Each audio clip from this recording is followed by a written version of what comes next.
Ayan po yung mga dog. Kukunan ko sila ulit. Bumalik sila. Ayan oh. Pauwi na. Babae yung ano, kulay black po na nauuna. Nag-hit yata siya. Kaya sinusundan ng mga boys. Ayan oh. Ayun po, tatlong lalaking aso. Ayan oh. Ayan oh, ang laki ng mga aso. Alam, lalaki nila. Saan sila dadaan? Sa gilid ng dito sila dadaan sa may gilid ng ano, ng bakod. Tapos yung dalawa, yun. Hinahabol ng mga lalaki na aso. Ayan po. Ayan, meron pang isa. Kapag ano pala, mag-aaway-away sila. Kapag nag-hit pala yung babaeng aso, marami pala ang lumalapit na asong lalaki. Ayan o, mga lalaking aso na naman. Sinusundan yung ano pala.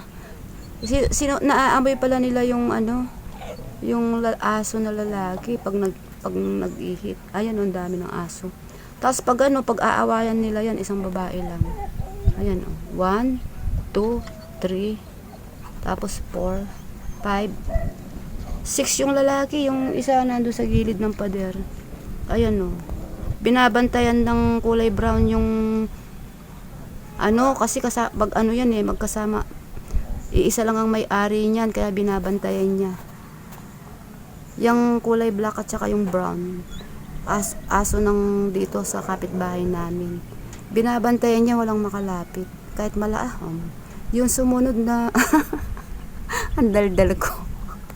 Natawa ako sa sarili. Kahit malaki yung sumusunod na lalaking aso, wala siyang magawa sa brown. Inaanuhan niya. Naku, baka mamaya mag-away sila.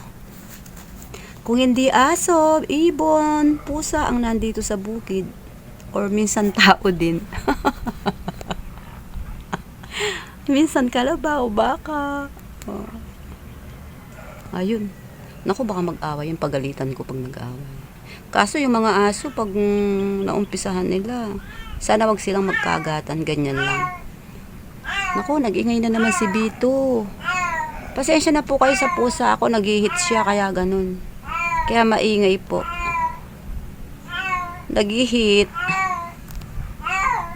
Maingay po pala yung pusa na babae pag nag-hit. Tapos yung lalaki naman na pusa pag nag-hit, matapang.